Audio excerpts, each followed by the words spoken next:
그 반지가 왜 거기에? 백만장자 회장은 숨이 멎는 듯 놀랐습니다. 22년 전 백만장자 회장이 잃어버린 딸에게 선물했던 세상에 하나밖에 없는 반지가 새로 온 가정부의 목에 걸려 있었기 때문입니다. 창백해진 얼굴로 그는 물었죠. 자네 반지가 특이하네. 누가 준 건가? 돌아온 대답은 의외였습니다. 도대체 백만장자 회장에게 무슨 일이 벌어진 걸까요? 그리고 그녀는 뭐라고 대답했을까요? 사연을 시작하기에 앞서 구독과 좋아요를 눌러주시면 이 따뜻함을 더 많은 분들과 나눌 수 있습니다. 인생 나날을 찾아주신 모든 귀한 분들을 위해 오늘의 이야기를 전합니다. 22년 전 그날처럼 억수 같은 빗줄기가 창문을 때리고 있었습니다. 서울 성북동 언덕배기 3만 평이 넘는 대지 위에 우뚝 선 대저택의 서재는 고요했죠. 바닥부터 천장까지 이어진 거대한 통창 너머로 번개가 번쩍이며 정원의 윤곽을 잠시 드러냈다가 다시 어둠 속으로 사라졌습니다. 강도연 회장은 홀로 어둑한 서재에 앉아 있었어요. 57의 나이가 무색하게 꼿꼿한 자세를 유지하고 있었지만 깊게 패인 주름과 희끗희끗한 머리카락이 그가 겪어온 세월의 무게를 말해주고 있었죠. 책상 위에는 스코틀랜드에서 공수해온 40년산 위스키가 호박색 빛을 내며 크리스털 잔에 담겨 있었습니다. 그는 잔을 들어 올렸다가 입술에 대지도 못한 채 다시 내려놓았어요. 빗소리가 점점 거세지면서 그의 머릿속에서는 22년 전 그날 밤의 소리들이 겹쳐 들리기 시작했습니다. 부서지는 유리창 소리, 비명 소리, 그리고 끊임없이 울려대던 클렉슨 소리까지. 도연은 눈을 질끈 감고 고개를 저었지만 한번 떠오른 기억은 쉽게 사라지지 않았죠. 그의 손가락이 미세하게 떨리고 있었습니다. 책상 한편에 놓인 빛바랜 가족 사진이 희미한 조명 아래서 그를 바라보고 있었어요. 행복하게 웃고 있는 젊은 시절의 자신과 아내, 그리고 5살 배기 딸이 카메라를 향해 환하게 웃고 있었죠. 사진 속 어린 딸은 아빠를 꼭 닮은 큰 눈으로 카메라를 응시하고 있었습니다. 도연은 사진 속 딸의 얼굴을 손가락으로 쓸어내렸어요. 유리 표면이 차가웠습니다. 똑똑, 노크 소리가 정적을 깨뜨렸습니다. 회장님, 최 비서입니다. 중후한 목소리가 문 밖에서 들려왔죠. 도연은 순간적으로 표정을 바꿨습니다. 감상에 젖어있던 모습은 온데간데없고 날카롭고 냉철한 대기업 총수의 얼굴로 돌아왔어요. 들어오게. 그의 목소리는 단호했습니다. 최 비서가 들어와 정중하게 고개를 숙였습니다. 50대 초반의 최 비서는 도연을 20년 넘게 모셔온 충직한 신복이었죠. 죄송합니다, 회장님. 이 시간에 찾아뵙게 되어. 하지만 시급히 결정하셔야 할 사안이 있습니다. 도연은 의자를 돌려 최 비서를 정면으로 바라봤습니다. 그 짧은 순간에 그의 눈빛은 완전히 변해 있었어요. 말해보게. 뭔가 해외 지사 인수권입니다. 경쟁사에서 선수를 칠 움직임이 포착됐습니다. 최 비서가 태블릿을 꺼내 보고를 시작했죠. 도연은 단 몇 분 만에 상황을 파악하고 지시를 내렸습니다. 내일 새벽 6시에 긴급 임원회의를 소집하고 법무팀에는 계약서 검토를 다시 한번 지시하게. 우리가 먼저 움직여야 해. 그의 목소리는 군더더기 없이 명확했고 판단은 신속했습니다. 최 비서가 나간 후 도연은 다시 홀로 남겨졌어요. 방금 전에 카리스마 넘치는 모습은 사라지고 다시 공허한 표정이 얼굴을 덮었죠. 그는 천천히 일어나 서재를 나왔습니다. 복도를 걸어 식당으로 향하는 그의 발걸음은 무거웠어요. 대리석 바닥이 그의 구두 소리를 메아리처럼 울렸습니다. 식당에 들어서자 이미 저녁 식사가 준비되어 있었죠. 20명은 앉을 수 있는 거대한 원목 테이블 위에 은식기들이 반짝이고 있었고 주방장이 정성스럽게 준비한 코스 요리들이 차례로 놓여 있었습니다. 프랑스에서 공수한 푸아그라, 한우 안심 스테이크, 신선한 랍스터까지. 그러나 그 모든 화려함 속에서 도연은 홀로 앉아 있었어요. 집사가 와인을 따르려 하자 도연은 손을 들어 제지했습니다. 됐네. 혼자 먹겠네. 그는 은수저를 들어 몇 번 음식을 입에 가져갔지만 제대로 씹지도 못하고 내려놓았어요. 미슐랭 3스타 출신 주방장의 요리였지만 그의 입에서는 아무 맛도 느껴지지 않았죠. 결국 한숨을 내쉬며 자리에서 일어났습니다. 테이블 위에 남겨진 음식들이 그의 공허함을 더욱 부각시켰어요. 도연은 다시 서재로 돌아왔습니다. 창밖에 비는 여전히 거세게 내리고 있었고 번개가 칠 때마다 정원의 조각상들이 순간적으로 모습을 드러냈다가 사라졌죠. 그는 책상 서랍을 열고 낡은 수첩을 꺼냈습니다. 거기에는 딸의 이름과 함께 1998년 7월 15일 실종이라고 적혀 있었어요. 그 아래에는 수백 개의 날짜와 장소들이 빼곡히 적혀 있었습니다. 모두 그가 딸을 찾기 위해 다녀온 곳들이었죠. 밖에서 천둥이 크게 울렸습니다. 도연은 창문에 비친 자신의 모습을 바라봤어요. 거기엔 모든 것을 가졌지만 정작 가장 소중한 것을 잃어버린 한 남자가 서 있었습니다. 대한민국 10손가락 안에 드는 재벌 총수, 수천 명의 직원을 거느린 회장. 그러나 동시에 22년째 잃어버린 딸을 그리워하는 아버지가 거기 있었죠. 그때 그의 휴대전화가 울렸습니다. 화면에는 강상미라는 이름이 떠올랐어요. 그의 여동생이었죠. 도연은 잠시 망설이다가 전화를 받았습니다. 오빠 아직 안 주무세요? 상미의 목소리는 걱정하는 듯 하면서도 어딘가 계산적인 느낌이 있었어요. 무슨 일인가? 도연은 짧게 물었습니다.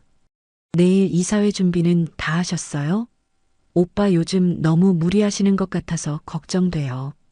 건강이 안 좋으시다는 소문도 있던데.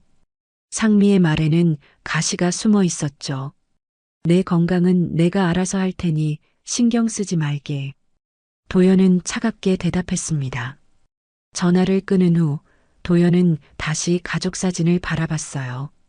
사진 속 행복했던 시절은 너무나 멀게만 느껴졌습니다.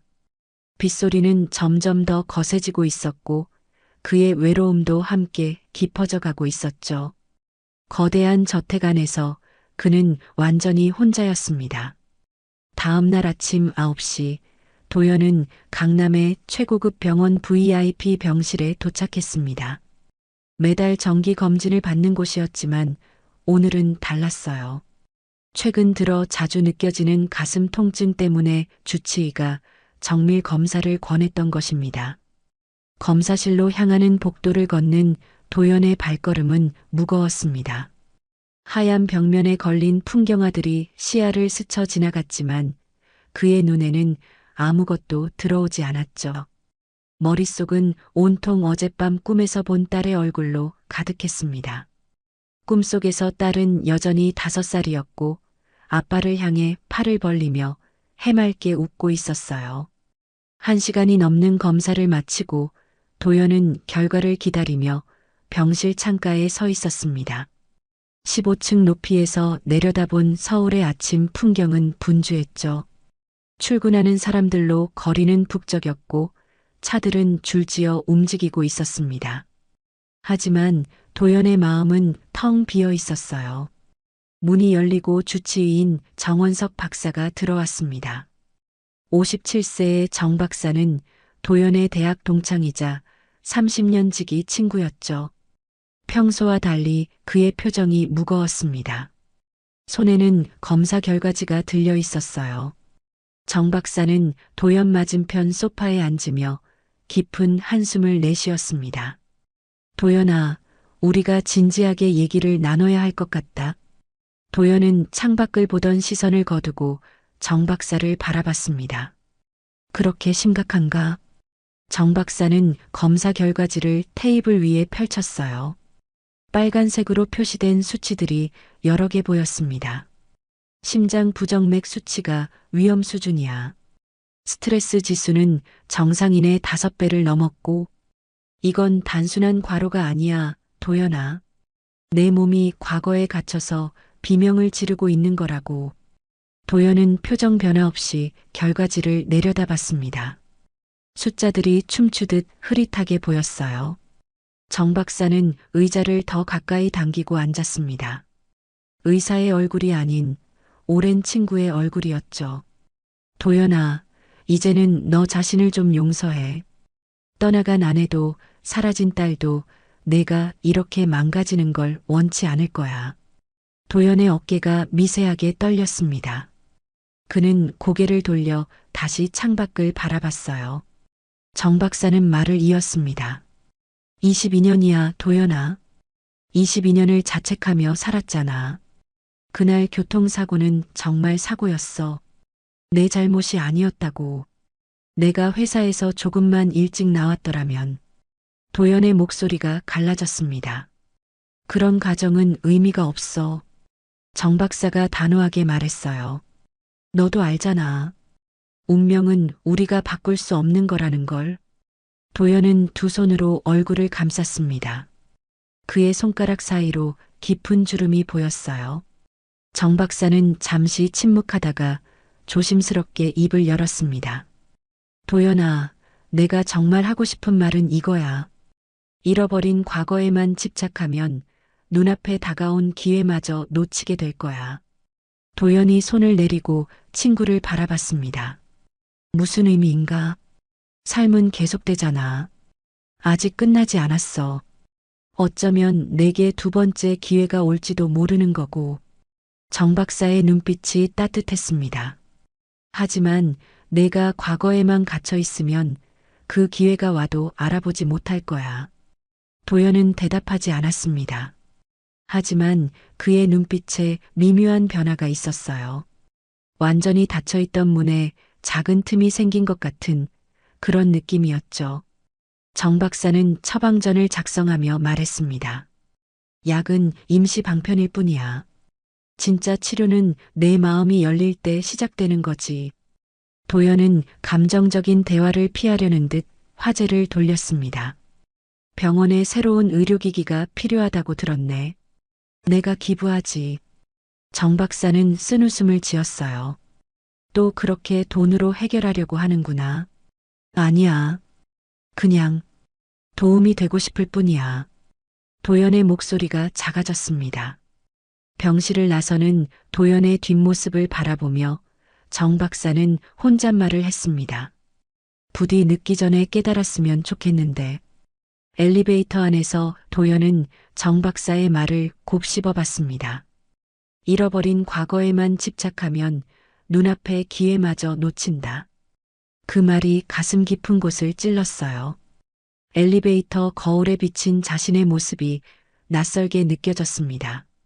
언제부터 이렇게 늙어버린 걸까요? 병원을 나서자 봄볕이 따뜻하게 내리쬐고 있었습니다. 도연은 잠시 걸음을 멈추고 하늘을 올려다봤어요. 구름 한 점 없는 맑은 하늘이었죠. 22년 만에 처음으로 아주 작게나마 무언가 변할 수도 있다는 생각이 들었습니다. 병원을 나온 도연은 곧장 회사 본사로 향했습니다. 여의도에 위치한 40층 높이의 유리 건물이 봄 햇살을 받아 반짝이고 있었죠. 건물 앞에는 이미 최 비서가 기다리고 있었습니다. 회장님, 이사회가 오후 2시로 예정되어 있습니다. 최 비서가 서류 가방을 건네며 말했어요. 도연은 고개를 끄덕이고 건물 안으로 들어갔습니다. 로비를 지나는 순간 직원들이 일제히 인사를 했지만 그는 짧은 눈인사로만 답했죠. 엘리베이터가 최상층 회의실에 도착하자 이미 이사진들이 모여 있었습니다. 회의실 문이 열리자 모든 시선이 도연에게 집중됐어요. 그의 여동생 상미도 그곳에 있었습니다. 45살의 상미는 날카로운 눈매와 단정한 차림새로 오빠를 바라보고 있었죠. 오빠 안색이 안 좋으신데 괜찮으세요? 상미의 목소리에는 걱정보다는 계산이 묻어났습니다. 도연은 대답 대신 회의를 시작했어요. 지난 분기 실적 보고부터 듣겠습니다. 회의는 2시간 동안 이어졌습니다. 도연은 압도적인 카리스마로 회의를 주도했죠. 복잡한 숫자들을 순식간에 파악하고 문제점을 정확히 짚어냈습니다. 하지만 상미는 기회를 놓치지 않았어요. 오빠, 최근 건강이 좋지 않으시다는 소문이 돌던데요. 회사의 미래를 위해서라도 건강 관리를 하셔야 하지 않을까요? 상미가 은근히 다른 이사들을 둘러보며 말했습니다. 회의실에 긴장감이 흘렀어요. 몇몇 이사들이 수군거리기 시작했죠. 도연은 차가운 눈빛으로 상미를 바라봤습니다. 내 건강은 내가 관리하겠네. 회사 경영에는 아무 문제 없으니 걱정 말게. 그의 목소리는 단호했습니다. 한편 서울 외곽의 낡은 다세대 주택에서는 전혀 다른 풍경이 펼쳐지고 있었어요. 27살의 서윤아가 새벽부터 일어나 할머니의 아침을 준비하고 있었습니다. 부엌은 좁고 낡았지만 깨끗하게 정돈되어 있었죠. 할머니, 일어나세요. 아침 준비됐어요. 윤아가 방문을 두드리며 말했습니다. 78살의 서순옥 할머니가 천천히 방에서 나왔어요. 허리가 굽어 있었고 걸음걸이도 느렸지만 얼굴에는 따뜻한 미소가 있었습니다. 우리 윤아, 오늘도 시장 가니? 순옥이 물었어요. 네, 할머니. 오늘은 채소 경매가 있는 날이에요. 일찍 가야 좋은 물건을 싸게 살 수 있어요. 윤아가 밝게 대답했습니다. 아침을 먹은 후 윤아는 할머니와 함께 전통시장으로 향했어요. 시장은 이미 상인들로 북적이고 있었죠. 윤아는 할머니가 운영하는 작은 채소가게 좌판 앞에 할머니를 모시고 자신은 경매장으로 뛰어갔습니다. 경매장에서 윤아는 능숙하게 물건을 골랐어요. 싱싱한 채소를 보는 눈이 예리했고 가격 흥정도 능숙했죠. 옆 가게 아주머니가 감탄했습니다. 윤아야, 너는 정말 똑똑해. 이 나이에 할머니 모시고 이렇게 억척스럽게 사니 말이야. 윤아는 쑥스럽게 웃었습니다. 할머니가 저를 키워주셨는데 이 정도는 당연한 거죠. 하지만 좌판으로 돌아온 윤아는 걱정스러운 장면을 목격했습니다. 순옥이 갑자기 가슴을 부여잡고 헐떡이고 있었던 거예요. 윤아는 황급히 달려갔습니다. 할머니, 괜찮으세요?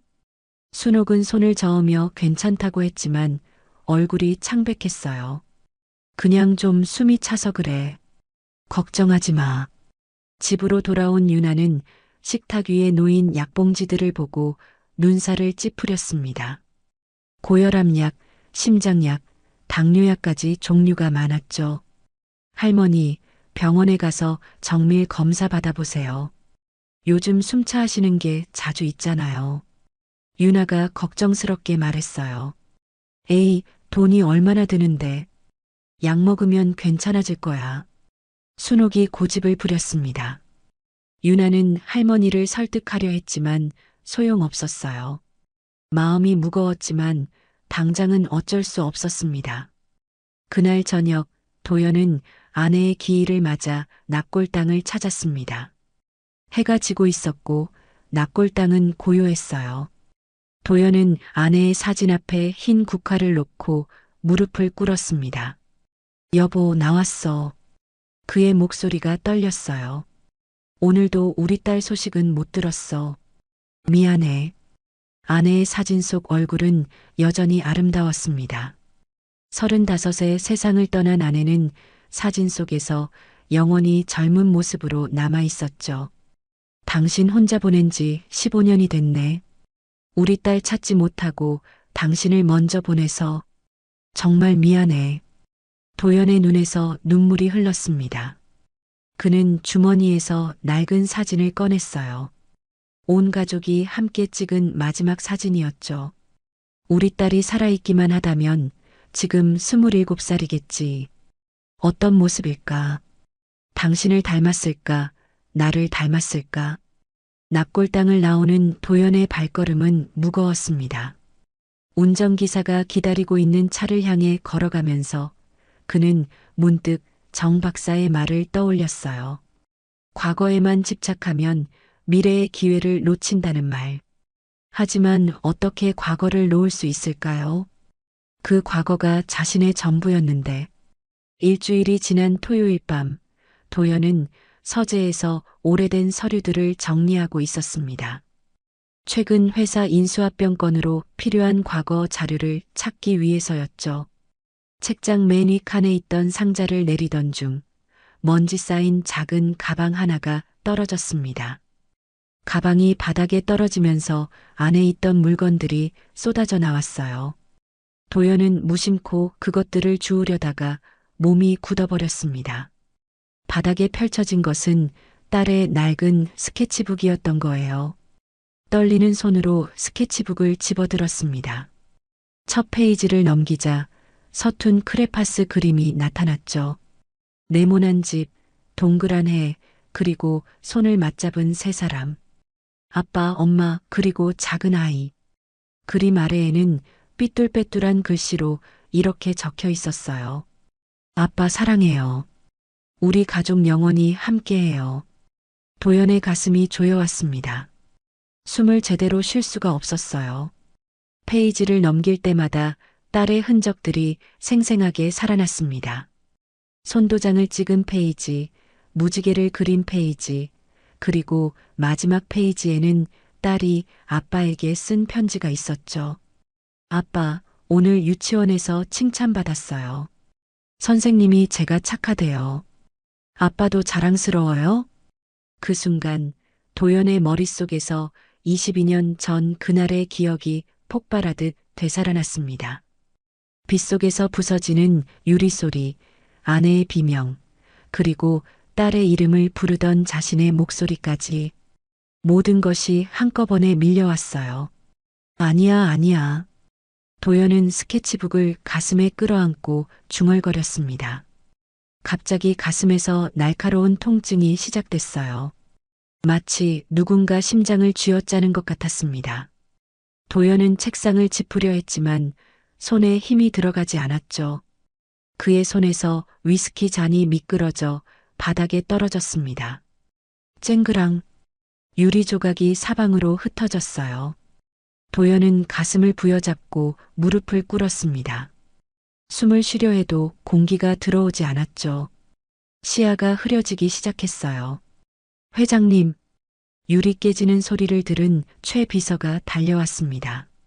서재 문을 열자마자 쓰러져 있는 도연을 발견했죠. 최 비서의 얼굴이 하얗게 질렸어요. 회장님, 정신 차리세요. 최 비서는 즉시 휴대전화를 꺼내 응급실에 전화를 걸었습니다. 여기 성북동입니다. 환자가 심장 문제로 쓰러졌습니다. 빨리 와주세요. 구급차가 도착하기까지 10분이 걸렸지만 최 비서에게는 몇 시간처럼 느껴졌어요. 도연은 의식이 희미한 상태로 계속 무언가를 중얼거렸습니다. 미안해. 지켜주지 못해서 미안해. 구급대원들이 도연을 들것에 실었습니다. 최 비서는 바닥에 떨어진 스케치북을 발견하고 조심스럽게 집어들었어요. 펼쳐진 페이지의 아이 글씨를 보고 최 비서의 눈가가 붉어졌습니다. 20년 넘게 모셔온 회장이 왜 이렇게 고통스러워하는지 알 것 같았어요. 병원 응급실에서 최 비서는 밤새 복도를 서성였습니다. 중환자실로 옮겨진 도연의 상태를 지켜보면서 깊은 고민에 빠졌어요. 회장님이 이렇게 쓰러진 것이 이번이 세 번째였습니다. 그동안은 약으로 버텼지만 이제는 한계가 온 것 같았어요. 최 비서는 텅 빈 대저택을 떠올렸습니다. 수십 명의 직원이 있지만 아무도 회장님의 마음을 돌보지 못했어요.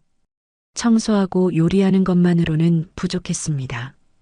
회장님에게는 그 차가운 집에 온기를 불어넣어줄 특별한 누군가가 필요했어요.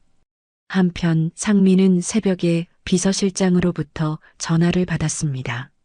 전무님, 회장님께서 쓰러지셔서 중환자실에 계십니다. 상미의 입꼬리가 순간 올라갔다가 다시 내려갔어요. 지금 바로 가겠습니다. 다른 임원들에게는 아직 알리지 마세요. 병원에 도착한 상미는 최 비서를 만났습니다. 오빠 상태가 어때요? 다행히 위기는 넘기셨습니다. 하지만 절대 안정이 필요하다고 합니다. 최 비서가 피곤한 얼굴로 대답했어요. 상미는 걱정스러운 표정을 지어 보였지만 속으로는 다른 생각을 하고 있었죠. 최 비서님, 회사 경영에 공백이 생기면 안 됩니다. 제가 임시로라도.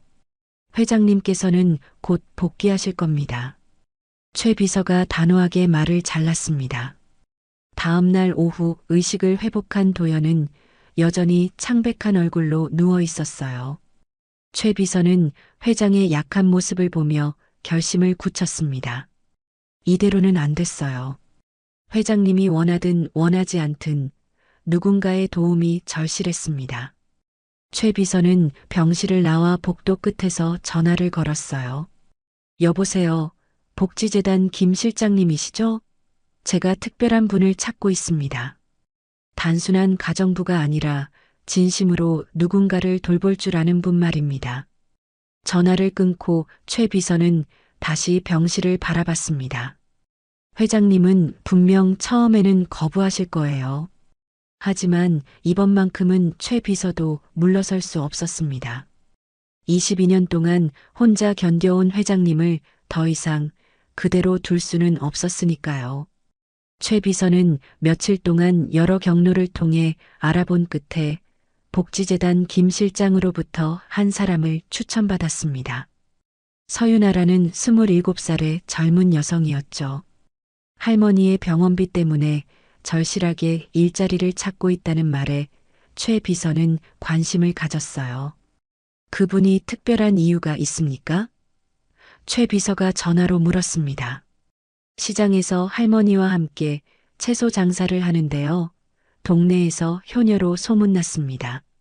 무엇보다 책임감이 강하고 따뜻한 마음을 가진 분이에요.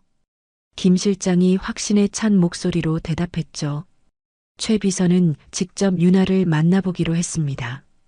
약속 장소인 조용한 찻집에서 윤아를 기다리며 최 비서는 회장님을 어떻게 설득할지 고민했어요. 윤아가 들어왔을 때 최 비서는 첫인상부터 좋은 느낌을 받았습니다. 소박하지만 단정한 차림새, 고든 자세, 그리고 무엇보다 맑은 눈빛이 인상적이었죠. 서윤아 씨, 제안드릴 일자리는 입주 가정부입니다. 성북동의 큰 저택을 관리하는 일이죠. 최 비서가 조심스럽게 말을 꺼냈어요. 윤아의 눈이 커졌습니다. 입주요?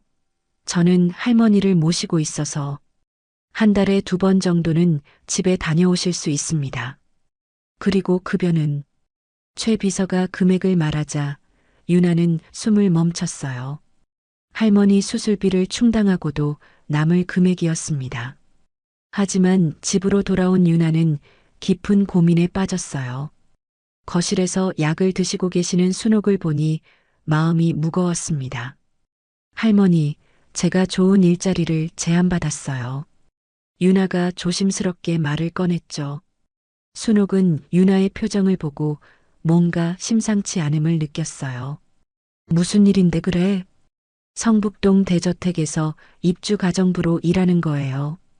급여가 정말 좋아서 할머니 수술비를. 안 돼. 순옥이 갑자기 소리를 질렀습니다. 그런 무서운 집에는 가는 거 아니야. 큰 집에는 복잡한 일이 많아. 윤아는 할머니의 격한 반응에 놀랐어요. 평소 온화하던 할머니가 이렇게 화를 내는 건 처음이었죠. 그날 밤 윤아는 병원에서 전화를 받았습니다. 서윤아 씨, 할머니의 상태가 악화되고 있습니다. 빨리 수술을 하지 않으면 위험할 수 있어요. 유나는 전화를 끊고 눈물을 흘렸습니다. 할머니의 반대와 의사의 경고 사이에서 갈등했죠. 결국 그녀는 최 비서에게 전화를 걸었어요. 제가 그 일을 하겠습니다. 한편 태어난 도연은 서재에서 최 비서의 보고를 듣고 있었습니다. 회장님, 집안일을 도와줄 분을 구했습니다. 최 비서가 조심스럽게 말을 꺼냈어요. 도연의 표정이 순간 차갑게 변했습니다. 내가 언제 그런 걸 허락했나? 회장님의 건강을 생각해서. 필요 없네.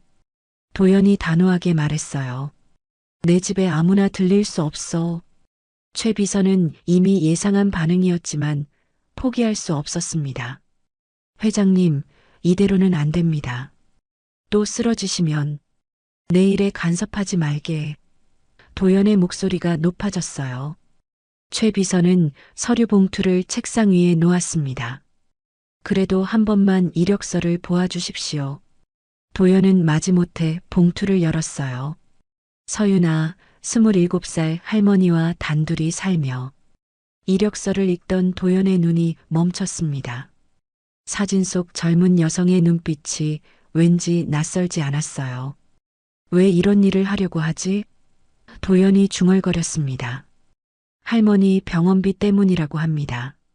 최 비서가 대답했어요. 도연은 한참을 침묵하다가 말했습니다. 면접은 보겠네. 하지만 마음에 안 들면 바로 돌려보낼 거야. 다음 날 유나는 떨리는 마음으로 대저택에 도착했습니다. 거대한 철문이 열리고 정원을 지나 현관에 들어서자 그 규모에 압도됐어요. 면접 장소인 응접실로 안내받은 유나는 긴장한 채 기다렸습니다. 문이 열리고 도연이 들어왔을 때 두 사람의 눈이 마주쳤어요. 도연은 유나의 소박한 차림새를 위아래로 훑어봤습니다. 왜 이 일이 하고 싶지? 유나는 떨리는 목소리를 가다듬고 대답했어요. 제게는 지켜야 할 소중한 사람이 있기 때문입니다. 그 대답에 도연의 표정이 미묘하게 변했습니다.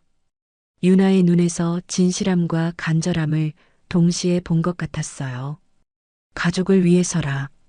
도연이 혼잣말처럼 중얼거렸습니다. 한참의 침묵 후 도연이 입을 열었어요. 3일만 해보게. 그동안 지켜보고 결정하겠네. 유나의 얼굴에 안도의 표정이 스쳤습니다. 감사합니다. 최선을 다하겠습니다. 면접이 끝나고 유나가 나간 후 최 비서가 물었어요. 어떠셨습니까? 도연은 창밖을 보며 대답했습니다. 모르겠어.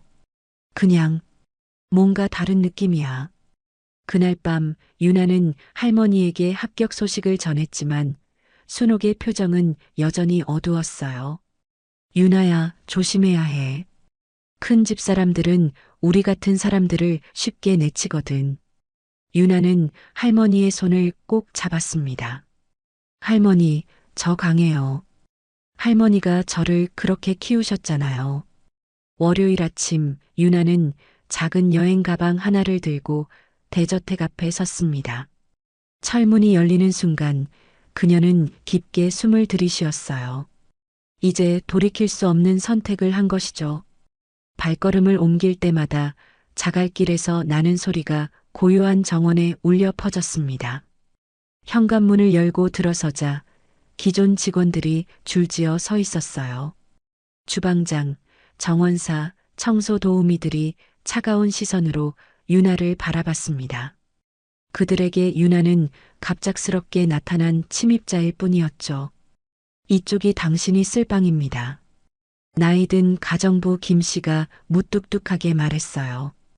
유나를 안내한 곳은 본관에서 떨어진 별채의 작은 방이었습니다. 하지만 유나는 불평하지 않았어요. 할머니를 위해서라면 무엇이든 견딜 수 있었으니까요. 짐을 풀고 나온 유나는 본관으로 향했습니다. 최 비서가 집안 구조를 설명해 주기로 했거든요. 거실을 지나 복도를 걷던 중 유나는 벽에 걸린 가족 사진들을 보고 걸음을 멈췄어요. 행복해 보이는 세 사람의 모습이 인상적이었죠. 회장님 가족 사진입니다. 최 비서가 설명했어요. 22년 전 사고로 최 비서는 말을 멈췄습니다. 유나는 사진 속 어린아이의 얼굴을 가만히 바라봤어요. 왠지 낯설지 않은 느낌이 들었지만 그 이유는 알 수 없었죠. 둘째 날 오후 유나는 거실의 유리 장식장을 청소하고 있었습니다. 창밖으로 들어오는 햇살이 따뜻했어요. 그녀는 조심스럽게 크리스털 잔들을 하나씩 닦았습니다. 바로 그때였어요. 오후의 햇살이 유나의 목에 걸린 은반지를 비추는 순간 반지에 새겨진 매화 문양이 강렬한 빛을 반사했습니다. 그 빛이 유리 장식장에 반사되어 무지개처럼 퍼져나갔죠. 서재에서 이 모습을 지켜보던 도연은 자신도 모르게 자리에서 벌떡 일어났습니다. 그의 시선은 모니터 화면에 고정됐어요. 저택 곳곳에 설치된 보안 카메라 중 거실을 비추는 화면이었죠. 저건 도연의 목소리가 떨렸습니다. 그는 급하게 화면을 확대했어요. 유나의 목에 걸린 반지가 선명하게 보였습니다. 매화꽃 5장의 꽃잎, 중앙에 작은 다이아몬드, 그리고 띠를 두른 독특한 디자인. 잊을 수 없는 모양이었죠. 22년 전 자신이 딸의 5살 생일 선물로 직접 디자인해 만든 바로 그 반지였습니다. 도연의 손이 떨리기 시작했어요. 그는 비틀거리며 서재 깊숙한 곳으로 가서 벽에 걸린 그림을 내렸습니다. 그 뒤에는 작은 금고가 숨겨져 있었죠. 떨리는 손으로 비밀번호를 입력하고 금고를 열었어요. 빨간 벨벳 상자가 나왔습니다. 도연은 조심스럽게 상자를 열었어요. 그 안에는 반지와 한 쌍으로 만들어진 매화꽃 귀걸이가 들어 있었습니다. 딸이 더 크면 주려고 보관해 두었던 것이죠. 도연은 귀걸이를 손에 쥐고 다시 모니터를 봤습니다. 화면 속 유나의 반지와 자신의 손에 든 귀걸이를 번갈아 봤어요. 디자인이 완벽하게 일치했습니다. 세상에 단 하나뿐인 세트였죠. 어떻게 이럴 수가. 도연은 의자에 주저앉았습니다. 그의 머릿속이 하얗게 변했어요. 불가능한 일이 눈앞에서 일어나고 있었습니다. 죽은 줄만 알았던 딸이 22년 만에 자신의 집으로 돌아온 것일까요? 도연은 떨리는 손으로 내선 전화를 들었습니다. 최 비서, 지금 당장 내 서재로 와. 최 비서가 들어왔을 때 도연의 얼굴은 창백했어요. 최 비서, 그 아이. 서윤아라는 아이 출신이 어떻게 되지? 복지재단에서 추천받았다고 말씀드렸습니다만. 최 비서가 당황하며 대답했어요. 아니, 그 전 말일세. 부모는? 가족관계는? 도연의 목소리가 다급했습니다. 할머니와 단둘이 산다고만 들었습니다. 자세한 건 모릅니다. 도연은 자리에서 일어나 창가로 갔어요. 정원에서 빨래를 널고 있는 유나의 모습이 보였습니다. 햇살 아래서 그녀가 웃는 모습을 보니 죽은 아내의 미소가 겹쳐 보였어요. 최 비서, 그 아이에 대해 더 자세히 조사해봐. 하지만 절대 티내지 말고. 도연이 명령했습니다. 무슨 문제라도 있으신지요? 최 비서가 걱정스럽게 물었어요. 도연은 대답하지 않고 계속 창밖을 바라봤습니다. 그의 가슴 속에서는 폭풍이 일고 있었죠.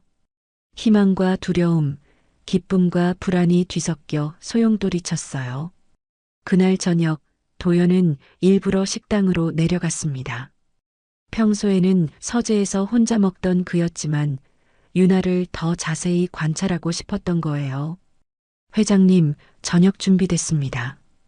유나가 공손하게 인사했습니다. 도연은 유나의 얼굴을 자세히 들여다봤어요. 이목구비를 하나하나 살펴봤죠. 큰 눈은 자신을 닮았고 오뚝한 코와 입술 모양은 아내를 닮았습니다. 우연의 일치일까요? 아니면 운명일까요? 반지가 특이하네. 도연이 갑작스럽게 말했어요. 유나는 놀라 자신의 목걸이를 만졌습니다. 아, 이거요? 어릴 때부터 가지고 있던 거예요. 할머니가 절대 잃어버리면 안 된다고. 그래, 누가 준 건가? 도연의 목소리가 떨렸지만 애써 평정심을 유지했어요. 잘 모르겠어요. 할머니도 자세한 건 말씀 안 하시고. 유나가 어색하게 웃었습니다. 도연은 더 이상 묻지 않았어요. 하지만 그의 세계는 이미 완전히 뒤집혀 있었습니다. 멈춰 있던 시간이 다시 움직이기 시작했고 꺼졌던 희망의 불꽃이 다시 타오르기 시작했죠. 이제 그에게는 확인해야 할 진실이 생긴 것입니다.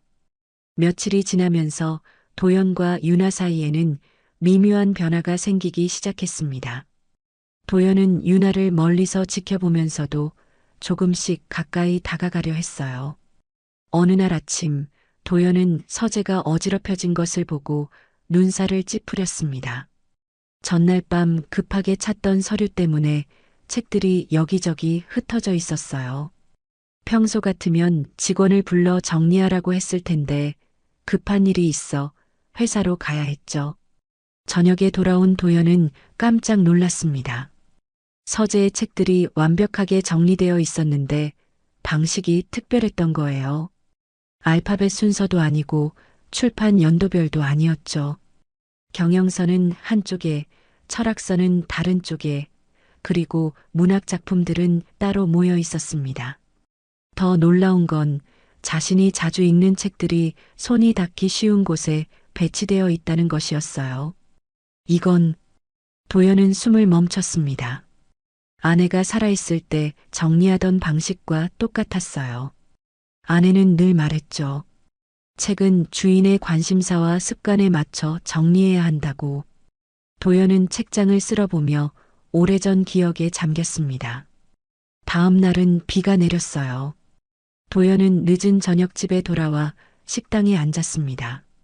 주방장이 준비한 화려한 코스 요리가 차례로 나왔지만 그는 거의 손을 대지 않았죠. 회장님, 입맛이 없으신가요? 유나가 걱정스럽게 물었습니다. 도연은 고개를 저었어요. 그냥 피곤해서 그런가 보네. 유나는 잠시 망설이다가 주방으로 갔습니다. 10분쯤 지나자 그녀가 쟁반을 들고 나타났어요. 거기에는 갓 부친 감자전이 놓여 있었죠. 김이 모락모락 피어오르고 참기름 냄새가 식당에 퍼졌습니다. 비 오는 날엔 감자전이 최고예요. 할머니가 그러셨거든요. 유나가 수줍게 웃었어요. 도연은 놀란 눈으로 감자전을 바라봤습니다. 어린 시절 어머니가 비 오는 날이면 꼭 감자전을 부쳐주셨던 기억이 떠올랐어요. 그 맛이 그리워 아내에게 가르쳐줬고 아내는 종종 깜짝 선물처럼 감자전을 만들어주곤 했죠. 도연은 한 점을 집어 입에 넣었습니다. 바삭한 겉면과 부드러운 속, 그리고 은은한 감자향이 입안에 퍼졌어요. 눈시울이 뜨거워졌지만 애써 감정을 숨겼습니다. 맛있네. 짧게 말했지만 그의 목소리에는 감동이 묻어났어요. 그날 밤 도연은 오랜만에 그릇을 깨끗이 비웠습니다. 유나는 빈 그릇을 보고 환하게 웃었죠. 그 미소가 도연의 가슴을 따뜻하게 만들었어요. 일주일 후 새벽, 도연은 악몽에 시달리다 깨어났습니다. 또 그날의 사고 장면이었어요. 온몸이 식은땀으로 젖어 있었고 심장이 미친 듯이 뛰고 있었죠. 그는 비틀거리며 서재로 갔습니다. 서재에 불을 켜고 의자에 앉았지만 손이 계속 떨렸어요. 위스키를 따르려 했지만 병을 제대로 잡을 수가 없었습니다. 그때 서재 문이 조용히 열렸어요. 유나가 쟁반을 들고 들어왔습니다. 그녀는 아무 말 없이 책상 위에 따뜻한 꿀차를 놓고 나가려 했죠. 어떻게 알았지? 도연이 물었습니다. 유나는 돌아보며 조심스럽게 대답했어요. 복도를 지나다가 불빛을 봤어요. 새벽에 깨신 것 같아서 고맙네. 도연이 진심을 담아 말했습니다. 유나가 나간 후 도연은 꿀차를 한 모금 마셨어요. 달콤하면서도 따뜻한 차가 목을 타고 내려가자 떨림이 조금씩 가라앉기 시작했습니다. 그는 문득 혼자가 아니라는 느낌을 받았어요. 누군가 자신을 신경 써주고 있다는 것만으로도 위로가 됐죠. 며칠 뒤 최 비서가 유나에 대한 조사 결과를 가져왔습니다. 회장님, 서유나 씨에 대해 알아봤습니다. 최 비서가 서류를 내밀었어요. 도연은 긴장한 채 서류를 받아들었습니다. 거기에는 유나의 학교 기록과 주민등록 정보가 있었어요. 하지만 이상한 점이 있었죠. 5살 이전의 기록이 전혀 없었던 것입니다. 출생 기록이 없네? 도연이 물었어요. 네, 5살 때 처음 주민등록이 된 것으로 나옵니다. 보육원이나 입양 기록도 없고요. 최 비서가 설명했습니다. 도연의 가슴이 다시 빠르게 뛰기 시작했어요. 딸이 실종된 것이 5살 때였습니다. 시기가 정확히 일치했죠. 그 할머니 서순옥 씨는? 도연이 다급하게 물었어요. 평범한 시장 상인입니다. 하지만 20년 전 갑자기 서울로 올라온 것으로 보입니다. 그 전 기록은 찾기 어려웠습니다. 도연은 깊은 생각에 잠겼어요. 퍼즐 조각들이 하나씩 맞춰지고 있었습니다. 하지만 아직 확실한 증거는 없었죠. 그날 저녁 도연은 정원을 거닐다가 유나를 발견했습니다. 그녀는 화단 앞에 앉아 꽃을 돌보고 있었어요. 저녁 노을이 그녀의 옆 얼굴을 비추고 있었죠. 꽃을 좋아하나? 도연이 다가가며 물었습니다. 유나는 놀라 고개를 들었어요. 네, 특히 매화꽃을 좋아해요. 추운 겨울을 이겨내고 피는 꽃이잖아요. 도연의 눈빛이 흔들렸습니다. 아내도 매화꽃을 가장 좋아했거든요. 그래서 딸의 생일 선물로 매화 문양 반지를 만들었던 것이죠. 왜 매화꽃을? 도연이 조심스럽게 물었어요. 유나는 자신의 반지를 만지며 대답했습니다. 잘 모르겠어요. 그냥 어릴 때부터 좋아했어요. 이 반지 때문일까요? 도연은 유나의 얼굴을 가만히 바라봤습니다. 저녁 노을에 비친 그녀의 모습에서 아내의 그림자를 보았어요. 이 아이가 진짜 자신의 딸일지도 모른다는 생각이 들었습니다. 도연은 이제 본격적으로 테스트를 시작했습니다. 유나가 정말 자신의 딸인지 확인하기 위한 은밀한 실험들이었죠. 어느 날 아침 도연은 일부러 식탁에 여러 과일을 놓아두었어요. 사과, 배, 포도, 귤이 예쁘게 담겨 있었습니다. 그리고 서재 문을 살짝 열어두고 거실을 관찰했죠. 유나가 청소를 하다가 과일을 발견했습니다. 그녀는 자연스럽게 사과를 하나 집어들었어요. 그리고 놀랍게도 껍질을 깎지 않고 그대로 한 입 베어 물었습니다. 도연의 눈이 커졌어요. 어린 시절 딸도 똑같은 버릇이 있었거든요. 아내가 늘 걱정하며 말했죠. 우리 딸은 왜 사과를 껍질째 먹는지 모르겠다고. 다음 날 도연은 주방에 고구마를 쪄두라고 지시했습니다. 저녁 무렵 유나가 주방에서 고구마를 발견하고는 얼굴에 환한 미소를 지었어요. 와, 고구마다. 유나가 혼잣말로 중얼거렸습니다. 그녀는 뜨거운 고구마를 호호 불며 껍질을 벗겼어요. 그리고 행복한 표정으로 한 입 가득 넣었죠.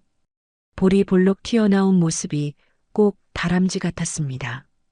도연은 그 모습을 보며 가슴이 뭉클해졌어요. 딸도 고구마를 그렇게 좋아했거든요. 며칠 후 오후 도연은 서재에서 중요한 계약서를 검토하고 있었습니다. 복잡한 조항들을 읽다가 무의식 중에 왼손 검지로 턱을 괴었어요. 그의 특유의 습관이었죠. 바로 그때 창밖을 내다보니 정원에서 유나가 화초를 돌보고 있었습니다. 무엇을 심을지 고민하는 듯한 그녀는 똑같은 포즈를 하고 있었어요. 왼손 검지로 턱을 괜 채 깊은 생각에 잠긴 모습이었죠. 도연은 자리에서 벌떡 일어났습니다. 이건 우연이라고 하기에는 너무나 똑같았어요. 그날 밤 도연은 결정적인 테스트를 준비했습니다. 아내가 즐겨 듣던 클래식 음반을 찾아냈어요. 그 중에는 아내가 딸에게 자장가로 불러주던 멜로디가 포함되어 있었죠. 브람스의 자장가를 변주한 특별한 편곡이었습니다. 도연은 음악을 틀고 서재 문을 열어두었어요. 음악이 복도까지 은은하게 흘러나갔죠. 그리고 기다렸습니다. 10분쯤 지났을까요? 복도에서 발자국 소리가 들렸어요. 유나가 빨래 바구니를 들고 지나가다가 멈춰 섰습니다. 그리고 놀라운 일이 일어났죠. 유나가 자신도 모르게 그 멜로디의 뒷부분을 흥얼거리기 시작한 것입니다. 흠흠흠, 라라라. 정확한 음정은 아니었지만 분명히 그 자장가의 후렴구였어요. 도연은 심장이 멎는 것 같았습니다. 이 노래를 아는 사람은 세상에 자신과 죽은 아내, 그리고 실종된 딸뿐이었으니까요. 바로 그때 현관문이 열리는 소리가 났습니다. 상미가 예고 없이 찾아온 것이었어요. 오빠, 저예요. 상미의 날카로운 목소리가 울렸습니다. 도연은 급하게 음악을 끄고 서재에서 나왔어요. 상미는 거실에서 유나와 마주치고 있었죠. 상미의 눈빛이 예리하게 유나를 훑어봤습니다. 오빠, 요즘 새로 들어온 가정부가 이 사람이에요? 상미가 물었어요. 그래, 왜? 도연이 경계하며 대답했습니다. 상미는 유나를 위아래로 살펴보며 말했어요. 젊네요. 그리고 상미는 말을 멈추고 유나의 얼굴을 자세히 들여다봤습니다. 무언가 낯익은 느낌을 받은 것 같았어요. 처음 보는 얼굴인데 왜 이리 익숙하지? 상미가 중얼거렸습니다. 도연은 재빨리 화제를 돌렸어요. 무슨 일로 왔어? 아, 내일 이사회 자료를 미리 검토하려고요. 상미가 대답했지만 여전히 유나를 의심스러운 눈빛으로 바라봤죠. 유나가 차를 준비하러 주방으로 간 사이 상미가 도연에게 속삭였습니다. 오빠, 저 애한테 너무 신경 쓰는 거 아니에요? 다른 직원들이 수군거려요. 도연의 표정이 굳어졌어요. 내 집안일에 신경 쓰지 마. 그냥 걱정돼서 하는 말이에요. 오빠가 요즘 이상해 보여요. 상미가 의미심장하게 말했습니다. 상미가 떠난 후 도연은 불안해졌어요. 상미가 눈치챈 것 같았습니다. 그녀의 성격상 가만히 있지 않을 거예요. 도연은 최 비서를 불렀습니다. 최 비서, 상미가 유나에 대해 조사하지 못하도록 주의해. 알겠습니다, 회장님. 최 비서가 고개를 숙였어요. 그날 밤 도연은 깊은 고민에 빠졌습니다. 테스트 결과는 모두 유나가 자신의 딸임을 가리키고 있었어요. 하지만 확실한 증거가 필요했죠. 그는 결심했습니다. 과학적인 방법으로 확인하기로 한 것이었어요. 다음 날 아침 도연은 유나가 청소한 방으로 갔습니다. 그리고 조심스럽게 베개에서 머리카락 한 올을 찾아냈어요. 검은 머리카락이 햇빛에 반짝였죠. 도연은 그것을 작은 봉투에 넣고 또 다른 봉투에는 자신의 머리카락을 넣었습니다. 최 비서에게 비밀리에 유전자 검사를 의뢰했어요. 결과가 나오기까지 며칠이 걸린다고 했죠. 도연은 그 며칠이 평생처럼 느껴질 것 같았습니다. 기다리는 동안 도연은 유나를 더 자세히 관찰했어요. 걷는 모습, 웃는 표정, 말하는 톤까지 모든 것이 아내와 닮아 있었습니다. 특히 누군가를 도와줄 때 짓는 따뜻한 미소는 아내와 판박이었죠. 어느 날 저녁 유나가 도연에게 차를 가져다 주며 말했어요.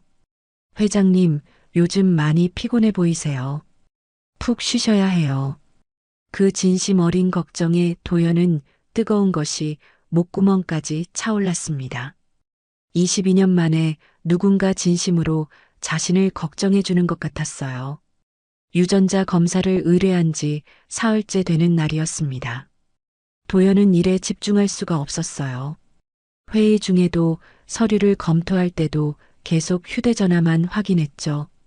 최 비서가 결과를 가져오기로 한 날이었습니다. 오후 3시 드디어 최 비서가 서재로 들어왔어요. 그의 손에는 밀봉된 서류 봉투가 들려 있었습니다. 도연은 떨리는 손으로 봉투를 받아들었어요. 회장님, 제가 자리를 비켜드릴까요? 최 비서가 조심스럽게 물었습니다. 아니야, 있어도 돼. 도연은 숨을 깊게 들이쉬고 봉투를 열었어요. 서류를 꺼내 펼치는 순간 도연의 눈이 검사 결과 맨 아래줄로 향했습니다. 거기에는 이렇게 적혀 있었어요. 친자 확률 99.9% 일치. 도연의 손이 격하게 떨리기 시작했습니다. 서류가 바스락거리는 소리가 조용한 서재에 울렸어요. 그의 눈에서 뜨거운 눈물이 흘러내리기 시작했죠. 회장님, 최 비서도 결과를 보고 놀란 표정이었습니다. 도연은 서류를 가슴에 끌어안고 의자에 주저앉았어요. 그리고는 억누르고 있던 감정이 폭발하듯 오열하기 시작했습니다. 20년 넘게 단 한 번도 이렇게 울어본 적이 없었어요. 찾았어. 여보, 내가 우리 딸을 찾았어. 도연은 아내와 딸의 사진을 향해 외쳤습니다. 눈물이 멈추지 않았어요. 기쁨과 슬픔, 안도와 미안함이 뒤섞인 복잡한 감정이었죠. 22년 동안 죽은 줄로만 알았던 딸이 살아있었고 그것도 자신의 집에 있다는 사실이 믿기지 않았습니다. 최 비서는 조용히 손수건을 건넸어요. 축하드립니다, 회장님. 정말 기적입니다. 도연은 한참을 울다가 겨우 진정했습니다. 그리고 창밖을 바라봤어요. 정원에서 유나가 빨래를 널고 있는 모습이 보였죠. 햇빛을 받은 그녀의 모습이 눈부시게 아름다웠습니다. 최 비서, 이제 어떻게 해야 할까? 도연의 목소리에는 막막함이 묻어났어요. 시간을 두고 천천히 준비하셔야 할 것 같습니다. 최 비서가 신중하게 말했죠. 도연은 고개를 끄덕였습니다. 하지만 마음은 이미 딸에게 달려가고 있었어요. 당장이라도 뛰어나가 끌어안고 싶었지만 그럴 수 없었죠. 유나에게 이 사실은 충격일 테니까요. 그날 저녁 도연은 평소와 달리 일찍 집에 돌아왔습니다. 식당에 앉아 유나가 차려준 저녁을 먹으면서 그는 딸의 얼굴을 자세히 바라봤어요. 이제 보니 모든 것이 선명하게 보였습니다. 눈매는 자신을, 코와 입술은 아내를 빼닮았죠. 회장님, 왜 그렇게 보세요? 유나가 어색하게 웃었어요. 아니야, 그냥. 수고했어. 도연은 애써 평정심을 유지했습니다. 식사를 마치고 도연은 서재로 돌아왔어요. 책상 서랍에서 오래된 앨범을 꺼냈습니다. 딸의 어린 시절 사진들이 가득했죠. 한 장 한 장 넘기며 그는 잃어버린 22년을 떠올렸어요. 미안하다, 우리 딸아. 아빠가 널 지켜주지 못해서. 도연은 사진을 쓰다듬으며 중얼거렸습니다. 그때 문득 의문이 들었어요. 유나는 어떻게 살아남았을까? 그리고 왜 서순옥 할머니와 함께 살게 된 걸까? 사고 현장에서 무슨 일이 있었던 걸까요? 도연은 최 비서를 다시 불렀습니다. 22년 전 사고 기록을 다시 조사해봐. 특히 현장 목격자들의 진술을 찾아봐. 알겠습니다. 그런데 회장님, 한 가지 걱정되는 게 있습니다. 최 비서가 조심스럽게 말했어요. 뭔가? 전무님이 요즘 서윤아 씨에 대해 관심을 보이고 있습니다. 혹시 눈치챈 건 아닐까요? 도연의 표정이 굳어졌어요. 상미의 욕심을 잘 알고 있었죠. 만약 유나가 자신의 딸이라는 사실을 알게 되면 어떤 일을 벌일지 예측할 수 없었습니다. 상미의 동향을 주시해. 그리고 유나를 보호할 방법을 생각해봐. 도연이 지시했어요. 그날 밤 도연은 잠을 이룰 수가 없었습니다. 환희와 동시에 새로운 고민이 시작된 것이었어요. 이제 이 사실을 어떻게 밝혀야 할까요? 22년 동안 다른 삶을 살아온 딸에게 자신은 어떤 존재일까요? 더 큰 문제는 유나의 반응이었습니다. 그녀가 이 사실을 받아들일 수 있을까요? 자신을 키워준 할머니와의 관계는 어떻게 될까요? 도연은 머리가 복잡했어요. 새벽 2시, 도연은 조용히 집안을 돌아다녔습니다. 유나가 머무는 별채 앞에서 발걸음을 멈췄어요. 불은 꺼져 있었고 고요했죠. 도연은 문 앞에서 한참을 서 있었습니다. 잘 자라, 내 딸아. 그는 들리지 않을 만큼 작은 목소리로 속삭였어요. 다음 날 아침, 도연은 중대한 결심을 했습니다. 먼저 순옥 할머니를 만나보기로 한 것이었어요. 진실을 알기 위해서는 그녀의 이야기를 들어야 했죠. 최 비서, 서순옥 씨가 있는 곳을 알아봐. 조용히 만날 수 있는 방법을 찾아야 해. 최 비서가 나간 후 도연은 창밖을 바라봤습니다. 아침 햇살이 밝게 비치고 있었어요. 22년 만에 찾은 딸과의 새로운 시작을 앞두고 그는 희망과 두려움을 동시에 느끼고 있었죠. 이제 거짓이 아닌 진실과 마주해야 할 시간이었습니다. 그때 상미는 회사 임원 회의가 끝난 후 자신의 사무실로 돌아왔습니다. 책상에 앉아 깊은 생각에 잠겼어요. 최근 오빠의 행동이 이상했죠. 특히 그 젊은 가정부에 대한 태도가 평범하지 않았습니다. 비서실장, 들어와 보세요. 상미가 내선 전화로 불렀어요. 비서실장이 들어오자 상미는 조용히 문을 닫으라고 지시했습니다. 회장님 댁에 새로 들어온 가정부 조사 좀 해보세요. 조용히 아무도 모르게. 상미의 목소리가 차가웠어요. 비서실장은 망설였지만 결국 고개를 숙였습니다. 알겠습니다, 전무님. 상미는 변호사와의 약속을 떠올렸어요. 회사 지분 상속 문제를 논의하던 중 변호사가 했던 말이 계속 머릿속에 맴돌았죠. 만약 도연에게 숨겨진 자식이 나타난다면 모든 상속 구조가 바뀔 거라는 말이었습니다. 며칠 후 상미는 사설 흥신소 사장을 은밀히 만났어요. 호텔 라운지의 구석진 자리였죠. 서윤아라는 여자를 조사해 주세요. 성북동 강 회장 댁에서 일하고 있어요. 상미가 사진을 건넸습니다. 흥신소 사장은 사진을 받아들고 눈을 가늘게 떴어요. 어느 정도까지 파헤쳐 드릴까요? 모든 것을요. 출생부터 지금까지 빠짐없이. 상미의 눈빛이 날카로웠습니다. 일주일 후 흥신소 사장은 유나가 사는 동네를 찾아갔어요. 복지사를 가장해 이웃들에게 접근했죠. 시장 상인들은 순진하게 모든 걸 털어놨습니다. 유나? 아, 그 효녀 말이에요? 할머니랑 둘이 살죠. 과일가게 아주머니가 말했어요. 어릴 때부터 봤어요? 흥신소 사장이 물었습니다. 아니요, 한 20년 전쯤 이사 왔어요. 그때 유나는 5살쯤 됐을 거예요. 흥신소 사장의 눈이 반짝였어요. 시기가 묘하게 일치했죠. 그는 더 깊이 파고들기로 했습니다. 다음 날 흥신소 사장은 순옥을 직접 찾아갔어요. 안녕하세요. 복지과에서 나왔습니다. 손녀분 서류에 누락된 부분이 있어서 확인차 왔어요. 순옥의 얼굴이 순간 창백해졌습니다. 무슨 서류요? 출생 증명서나 어릴 적 의료 기록 같은 거요. 5살 이전 기록이 전혀 없더라고요. 순옥의 손이 떨리기 시작했어요. 그건 화재로 다 타버렸어요. 옛날 일이라. 흥신소 사장은 순옥의 반응을 예리하게 관찰했습니다. 분명 무언가 숨기고 있었죠. 그는 더 압박했어요. 이상하네요. 병원이나 관공서에도 기록이 없던데요? 순옥은 가슴을 부여잡고 헐떡이기 시작했어요. 나중에 다시 오세요. 지금은 몸이 안 좋아서. 흥신소 사장이 떠난 후 순옥은 큰 충격을 받았습니다.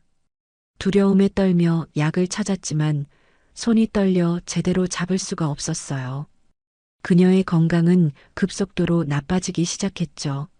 한편 도연은 유나에게 더 많은 관심을 보이기 시작했어요. 좋은 옷을 선물하고 책도 사주었죠. 하지만 그의 서툰 표현에 유나는 오히려 부담을 느꼈습니다. 회장님, 이런 비싼 선물은 받을 수 없어요. 유나가 당황하며 거절했어요. 그냥 받아. 내가 일을 잘해서 주는 거야. 도연은 어색하게 말했습니다. 유나는 혼란스러웠어요. 회장님의 태도가 점점 이상해지고 있었죠. 다른 직원들도 수군거리기 시작했습니다. 상미는 흥신소 사장으로부터 보고를 받았어요. 서윤아의 5살 이전 기록이 전혀 없습니다. 그리고 시기가 회장님 따님이 실종된 때와 정확히 일치합니다. 상미의 입꼬리가 올라갔어요. 계속 조사하세요. 확실한 증거를 찾아야 해요. 그날 밤 도연은 최 비서로부터 충격적인 소식을 들었습니다. 회장님, 서순옥 씨가 병원에 실려갔다고 합니다. 심장 문제가 악화됐다고요. 도연의 얼굴이 굳어졌어요. 아직 만나보지도 못했는데 이럴 수는 없었죠. 그는 즉시 병원으로 향했습니다. 병원 복도에서 도연은 유나를 만났어요. 그녀는 울고 있었습니다. 회장님? 어떻게 여기에? 유나가 놀라서 물었어요. 그냥 들었어. 할머니 상태는 어때? 도연이 조심스럽게 물었습니다. 의사 선생님이 위험하다고 하셨어요. 유나의 목소리가 떨렸어요. 도연은 유나의 어깨를 잡고 싶었지만 참았습니다. 아직은 때가 아니었죠. 하지만 딸이 이렇게 슬퍼하는 모습을 보니 가슴이 찢어질 것 같았어요. 병실 안에서 순옥이 눈을 떴습니다. 창백한 얼굴로 유나를 불렀어요. 유나야. 할머니, 저 여기 있어요. 유나가 할머니 손을 잡았습니다. 순옥은 문 밖에 서 있는 도연을 봤어요. 그녀의 눈이 크게 떨렸습니다. 그 눈빛에는 두려움과 죄책감이 가득했죠. 저분은 순옥이 떨리는 목소리로 말했어요. 제가 일하는 집 회장님이세요. 걱정되셔서 오셨대요. 유나가 설명했습니다. 순옥은 도연을 바라보며 무언가 말하려 했지만 그러지 못했어요. 진실의 무게가 너무 무거웠던 것이죠. 병실에서 순옥은 점점 더 불안해했습니다. 도연의 시선을 피하려 애썼지만 양심의 가책이 그녀를 짓누르고 있었어요. 결국 순옥은 결심했습니다. 더 이상 진실을 숨길 수 없었죠. 유나야, 잠깐 나가 있을래? 이분과 할 얘기가 있어. 순옥이 힘겹게 말했어요. 유나는 의아해했지만 병실을 나갔습니다. 도연과 순옥 단둘이 남았죠. 순옥은 떨리는 손으로 도연을 가리켰어요. 회장님, 제가 죽을 죄를 지었습니다. 순옥의 목소리가 갈라졌어요. 도연은 숨을 멈추고 그녀를 바라봤습니다. 예감이 현실이 되는 순간이었죠. 순옥은 눈물을 흘리며 고백하기 시작했어요. 22년 전 그날 밤, 비가 많이 오던 날이었어요. 저는 고속도로 휴게소에서 일하고 있었죠. 그런데 갑자기 큰 사고가 났어요. 도연의 손이 떨렸습니다. 그날의 기억이 되살아났죠. 사고 현장 근처 풀숲에서 울고 있는 아이를 발견했어요. 온몸이 진흙투성이었고 머리에 상처가 있었죠. 아이는 계속 엄마 아빠를 찾으며 울었어요. 순옥이 흐느꼈습니다. 왜 신고하지 않았소? 도연의 목소리가 떨렸어요. 순옥은 고개를 숙였습니다. 제 남편이 막 돌아가셨고 아들도 사고로 잃은 직후였어요. 혼자 남은 저는 그 아이를 보는 순간 하늘이 준 선물이라고 생각했습니다. 잘못인 줄 알면서도 도연은 분노와 이해 사이에서 갈등했어요. 딸을 잃은 자신의 고통과 똑같이 가족을 잃은 이 노인의 외로움이 겹쳐 보였죠. 아이는 사고 충격으로 기억을 잃었어요. 자기 이름도 부모님도 기억하지 못했죠. 저는 그 아이를 유나라고 이름 짓고 키웠습니다. 순옥이 계속 말했어요. 바로 그때 상미가 병실로 들어왔습니다. 뒤에는 흥신소 사장과 변호사가 있었어요. 다 들었습니다, 오빠. 상미의 목소리가 차가웠어요. 이 할머니는 유괴범이고 서윤아는 오빠 딸이 맞군요.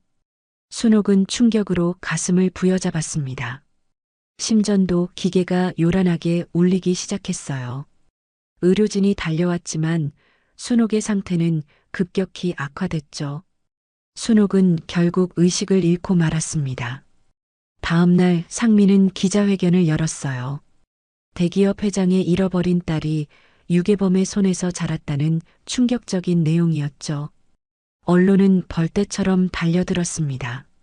저녁 유나는 저택 거실에서 뉴스를 봤어요. 자신의 얼굴이 화면에 크게 나오고 있었죠. 앵커가 말했습니다. 강도연 회장의 실종된 딸로 밝혀진 서윤아 씨는 22년 동안 유괴범 서순옥 씨와 함께 살아온 것으로 확인됐습니다. 유나는 충격으로 그 자리에 주저앉았어요. 자신이 알던 모든 것이 거짓이었다는 사실이 믿기지 않았죠. 사랑하는 할머니가 유괴범이라니. 그리고 자신이 재벌가의 딸이라니. 아니야, 이건 거짓말이야. 유나가 절규했습니다. 다른 직원들이 수군거리기 시작했어요. 경멸과 동정이 섞인 시선들이 유나를 향했죠. 유나는 견딜 수 없었습니다. 도연이 달려왔을 때는 이미 늦었어요. 유나야, 잠깐 내 얘기를 들어봐. 하지만 유나는 이미 저택을 뛰쳐나가고 있었습니다. 대문 밖에는 기자들이 구름처럼 몰려 있었어요.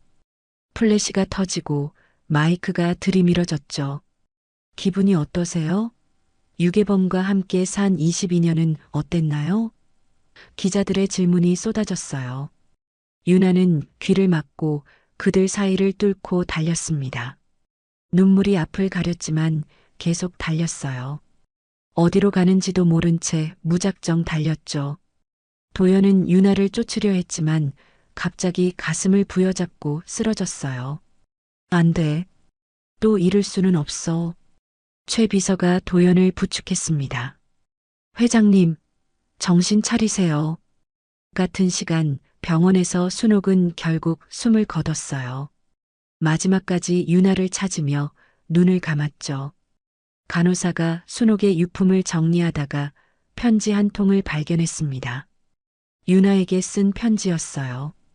한편 유나는 어느 바닷가 절벽에 서 있었습니다. 파도가 거세게 몰아치고 있었어요. 그녀는 모든 것을 잃었다고 생각했죠. 자신의 정체성, 사랑하는 할머니, 그리고 믿었던 모든 것들을. 할머니, 왜 거짓말하신 거예요? 유나가 바다를 향해 울부짖었어요. 도연은 병원 침대에 누워 있었습니다. 의사는 심각한 표정으로 말했어요. 또 한 번 충격을 받으시면 위험합니다. 하지만 도연은 무의식 중에도 딸 생각뿐이었어요. 찾아야 해. 우리 딸을 찾아야 해. 상미는 이사회를 소집했습니다. 오빠의 건강 상태로는 경영이 불가능합니다. 제가 임시 대표를 맡겠습니다. 이사들은 동요했어요.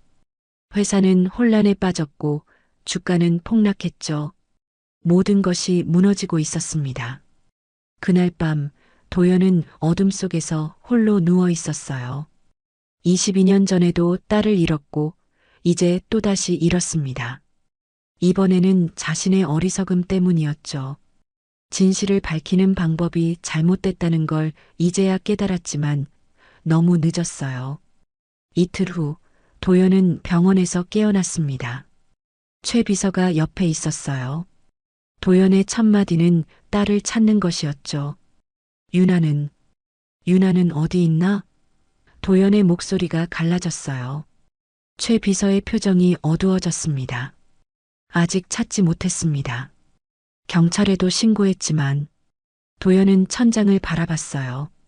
텅 빈 눈동자에는 아무런 빛도 없었죠. 최 비서가 더 충격적인 소식을 전했습니다. 회장님, 서순옥 할머니가 돌아가셨습니다. 도연은 눈을 감았어요. 예상했던 일이었지만 가슴이 먹먹했습니다. 그 노인도 결국 피해자였어요. 외로움에 지친 한 사람이 저지른 잘못이었죠. 그리고 이제 유나는 자신을 키워준 유일한 가족마저 잃은 것이었습니다. 내가 다 망쳤어. 도연이 중얼거렸어요. 성급했어.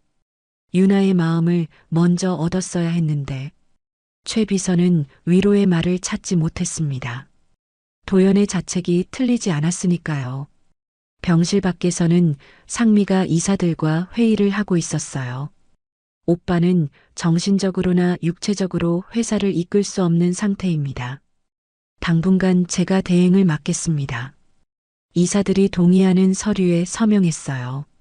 상미는 만족스러운 미소를 지었죠. 하지만 그 미소는 오래가지 못했습니다. 회사 주가는 계속 떨어지고 있었고 언론은 강 회장 가족의 스캔들을 연일 보도했어요. 한편 유나는 작은 어촌 마을의 허름한 여관에 숨어 있었습니다.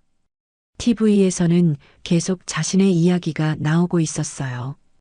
유괴된 재벌딸, 가짜 인생을 산 여자, 온갖 추측과 루머가 난무했죠. 유나는 핸드폰을 꺼버렸어요. 아무와도 연락하고 싶지 않았습니다. 할머니가 떠난 지금 세상에 혼자 남겨진 기분이었어요. 할머니는 나를 사랑했어.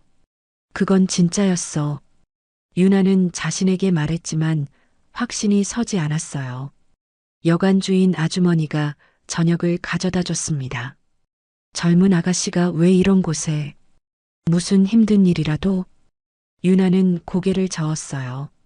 자신의 정체를 들키고 싶지 않았죠. 도연은 병실에서 정 박사를 만났습니다. 오랜 친구는 안타까운 표정이었어요. 도연아, 이제 정말 놓아줘야 할 때가 아닐까? 정 박사가 조심스럽게 말했어요. 무슨 소리야? 이제 막 찾았는데. 도연이 격하게 반응했습니다. 하지만 그 아이는 너를 아버지로 받아들일 준비가 안 됐어. 22년을 다른 사람의 손녀로 살았잖아. 정 박사의 말이 가슴을 찔렀어요. 도연은 알고 있었습니다. 하지만 인정하기 싫었어요. 그래도 내 딸이야. DNA가 부녀 관계를 만드는 게 아니야. 함께한 시간과 추억이 만드는 거지. 정 박사가 진심을 담아 말했어요. 그날 밤 도연은 홀로 깊은 생각에 잠겼습니다. 창밖에는 비가 내리고 있었어요. 22년 전 그날처럼 그는 깨달았습니다.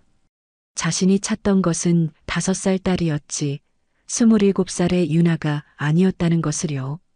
내가 틀렸어. 도연은 인정했어요. DNA 검사나 증명이 중요한 게 아니었어. 그 아이의 22년을 먼저 이해하고 존중했어야 했는데. 최 비서가 들어왔습니다. 회장님, 서순옥 할머니의 병실에서 편지를 발견했습니다. 서윤아 씨에게 쓴 것인데. 도연은 편지를 받아들었어요. 떨리는 손으로 봉투를 열었습니다. 사랑하는 내 손녀 유나에게. 이 편지를 읽을 때쯤 할머니는 곁에 없겠지. 미안하다.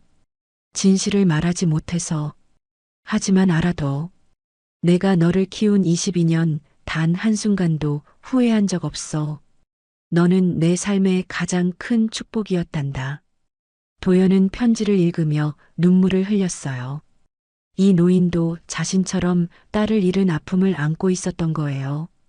유나는 여관방에서 짐을 싸고 있었습니다. 더 이상 도망칠 곳도 없었어요. 그때 문득 할머니가 자주 하던 말이 떠올랐죠. 유나야, 진실은 언젠가 드러나게 되어 있어.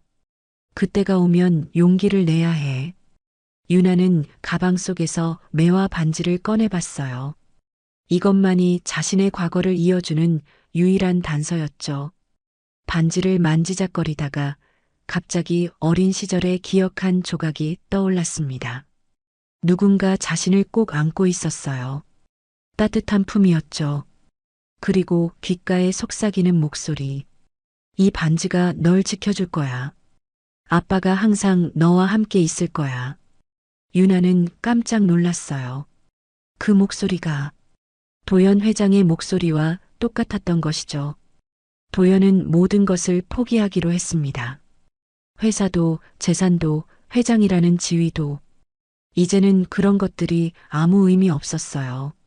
최 비서, 상미에게 회사를 넘기겠네. 도연이 담담하게 말했어요. 회장님, 최 비서가 놀랐습니다. 이제 그만이야. 난 한 사람의 아버지로서 딸을 찾고 싶어. 회장이 아니라 그냥 아버지로서. 도연의 눈에 새로운 결심이 보였어요. 일주일이 지났습니다. 유나는 동해 바닷가의 작은 식당에서 일을 시작했어요. 신분을 숨기고 가명을 쓰며 조용히 살기로 했죠. 식당 주인 부부는 묻지도 따지지도 않고 그녀를 받아줬습니다. 손님 상 치워주세요. 주방장이 외쳤어요. 유나는 묵묵히 일했습니다. 접시를 나르고 테이블을 닦고 바닥을 쓸었어요. 단순한 육체 노동이 오히려 마음을 편하게 했죠. 생각하지 않아도 되니까요. 하지만 밤이 되면 달랐습니다. 좁은 방에 홀로 누워 있으면 할머니 생각에 눈물이 났어요. 그리고 가끔씩 도연의 따뜻했던 눈빛도 떠올랐죠. 어느 날 옛 동네 이웃인 김아주머니가 수소문 끝에 유나를 찾아왔어요. 유나야, 여기 있었구나. 얼마나 찾았는지 몰라. 김아주머니가 유나를 꼭 안았습니다. 아주머니, 어떻게 여기를? 유나가 놀랐어요.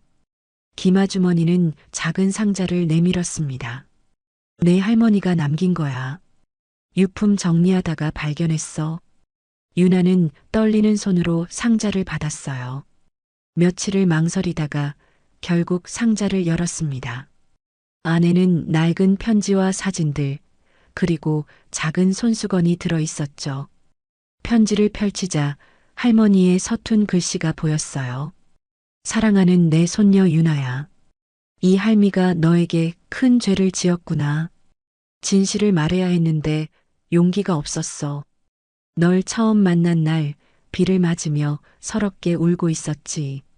엄마 아빠를 찾으며. 그 모습이 어찌나 불쌍하던지. 내 죽은 아들이 떠올랐단다. 욕심이었어. 하늘이 준 선물이라고 생각했지. 하지만 유나야, 이것만은 알아둬. 널 키운 22년 단 한순간도 거짓이 아니었어. 내 사랑은 진짜였단다. 유나는 편지를 가슴에 끌어안고 울었어요. 할머니의 사랑은 진짜였어요. 방법이 잘못됐을 뿐이죠. 상자 속 손수건을 펼쳐보니 매화 자수가 정교하게 놓여 있었습니다. 반지의 문양과 똑같았어요. 손수건을 만지는 순간 잊고 있던 기억이 물밀듯 밀려왔습니다. 5살의 자신이 아빠 품에 안겨 있었어요. 아빠가 반지를 끼워주며 말했죠. 이건 우리 공주님을 지켜줄 마법의 반지야. 그리고 엄마가 손수건을 건네며 웃었어요. 이것도 세트란다. 매화처럼 강한 아이가 되렴. 유나는 깨달았습니다. 도연이 정말 자신의 아버지라는 것을, 그리고 그가 22년 동안 얼마나 고통받았을지를요.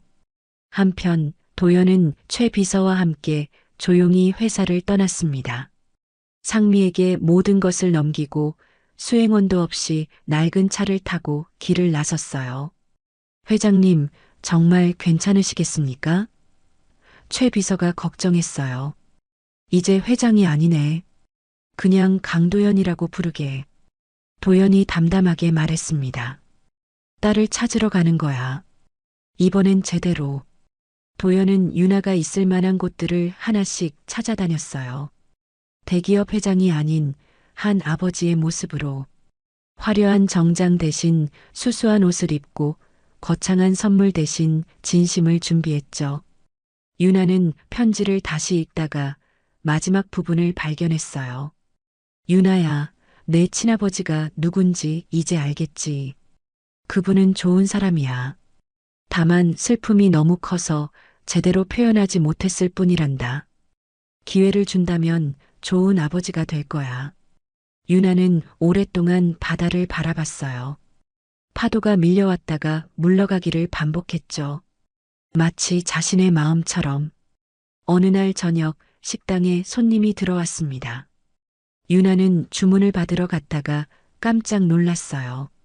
도연이었습니다. 하지만 예전과 달랐어요. 화려한 정장도 위압적인 분위기도 없었죠.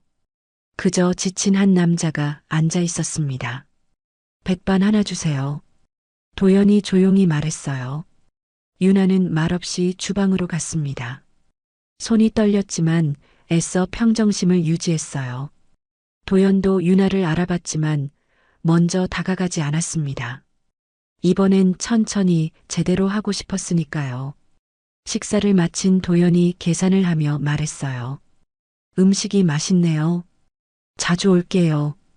그 말에는 간절함이 묻어 있었습니다. 유나는 고개를 끄덕였어요.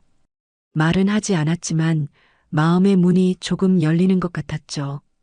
도연은 매일 식당에 왔습니다. 조용히 밥을 먹고 짧은 인사를 나누고 돌아갔어요. 서두르지 않았습니다. 재벌 회장이 아닌 그냥 평범한 아버지로서 다가가려 했죠. 일주일이 지났을 때 유나가 먼저 말을 걸었어요. 왜 여기까지 오신 거예요? 도연은 진심을 담아 대답했습니다. 미안해서. 그리고 내가 내 딸이기 전에 한 사람의 인간이라는 걸 이제야 깨달았거든. 그의 진심 어린 대답에 유나는 아무 말도 할 수 없었습니다. 자신을 그저 되찾아야 할 딸이 아닌 한 명의 인격체로 존중해주는 그의 모습에 오랫동안 꽁꽁 얼어붙어 있던 마음 한구석이 따스하게 녹아내리는 듯 했습니다. 그날을 기점으로 두 사람 사이의 풍경은 미묘하게 바뀌었습니다. 도연은 여전히 말없이 식사만 하고 갔지만 이제 유나는 그의 식탁에 따뜻한 숭늉 한 그릇을 더 내어주곤 했습니다. 어색하게 시선을 피하는 대신 짧은 목례를 나누었죠. 22년이라는 거대한 시간의 강은 그렇게 작고 따뜻한 돌멩이들로 조금씩 메워지고 있었습니다. 그렇게 며칠이 더 흐른 어느 날 저녁이었습니다. 도연은 방파제에 홀로 앉아 있는 유나를 발견했습니다. 석양이 바다를 붉게 물들이고 있었어요. 도연은 조심스럽게 다가가 옆에 앉았죠. 한참 동안 둘은 말없이 바다를 바라봤습니다. 미안하다. 도연이 먼저 입을 열었어요. 널 지켜주지 못해서 미안하다. 유나는 놀랐습니다. 예상했던 말이 아니었어요. 자신이 누구인지 증명하려 하거나 돌아오라고 설득할 줄 알았는데 도연은 계속 말했어요. 22년 전 내가 좀 더 일찍 퇴근했다면, 아니 가족과 더 많은 시간을 보냈다면 그날 사고는 없었을지도 몰라. 그건 아빠 잘못이 아니에요. 유나가 작게 말했어요. 도연은 놀라 유나를 바라봤습니다. 유나가 처음으로 그를 아빠라고 불렀어요. 할머니 편지를 읽었어요. 그리고 기억이 조금씩 돌아오고 있어요. 유나가 매와 반지를 만지며 말했죠.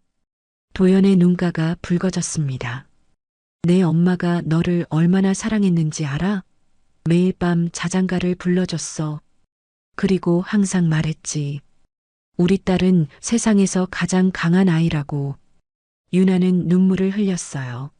엄마, 기억나요. 희미하지만 미안해.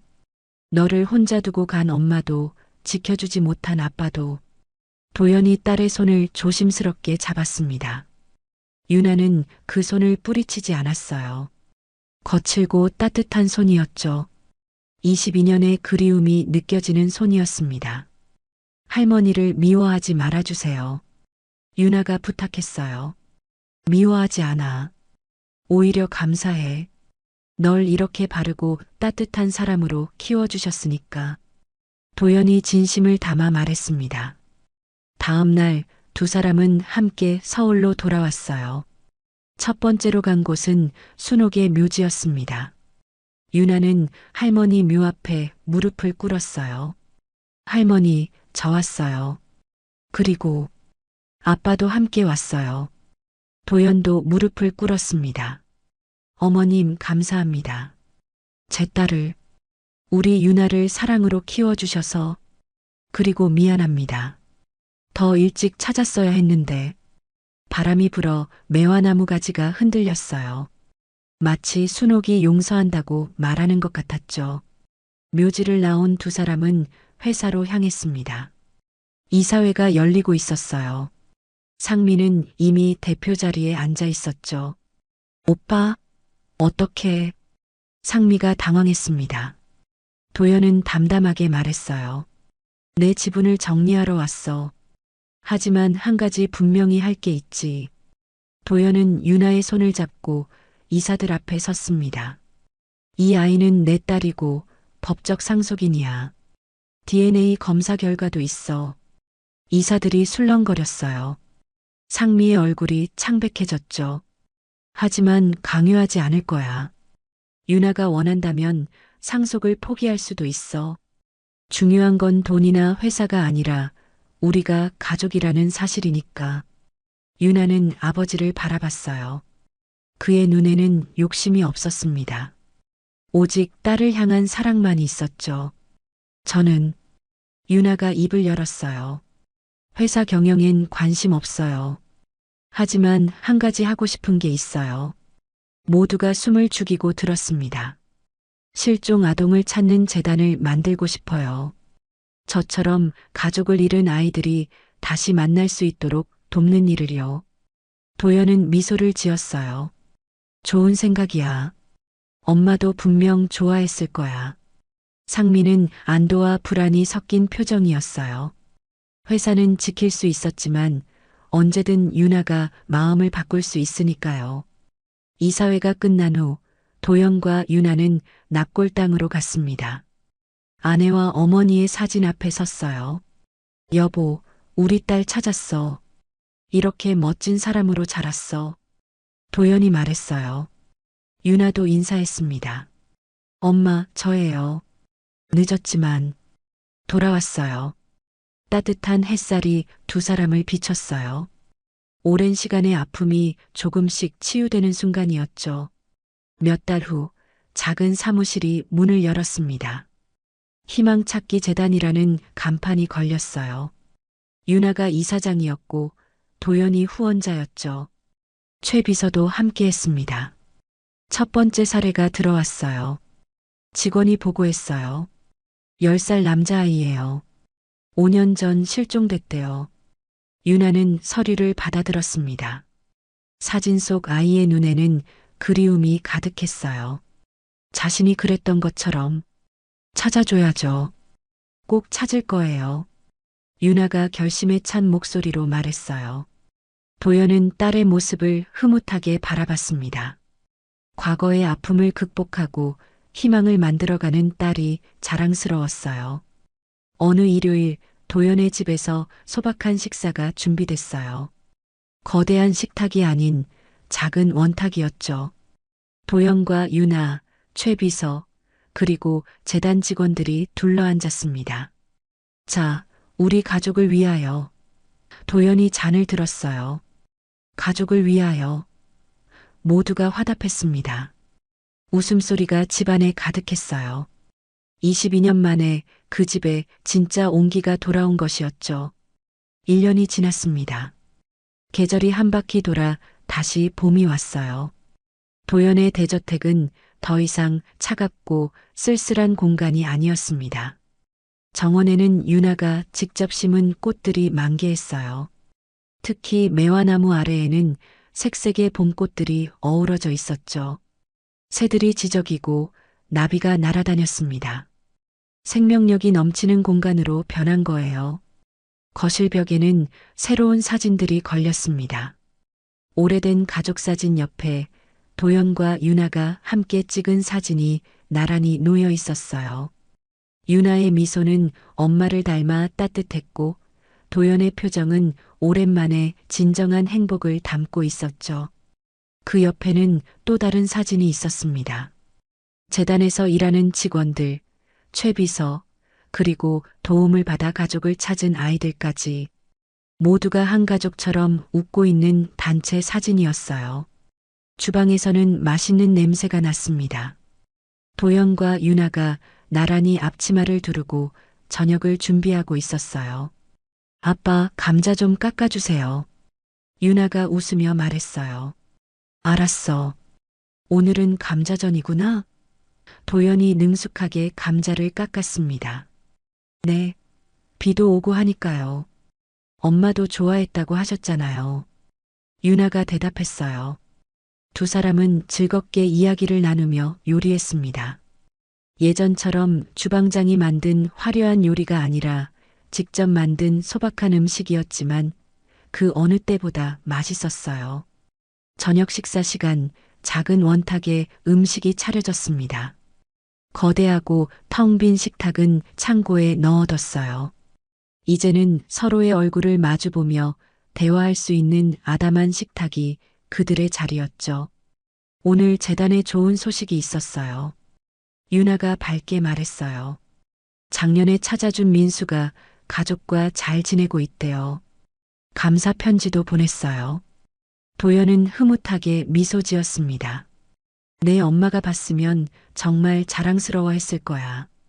엄마도 이런 일을 하고 싶어 하셨을까요? 유나가 물었어요. 그럼 늘 남을 돕는 일을 하고 싶어 했거든. 너는 엄마의 꿈을 이루고 있는 거야. 도연이 딸의 손을 잡았습니다.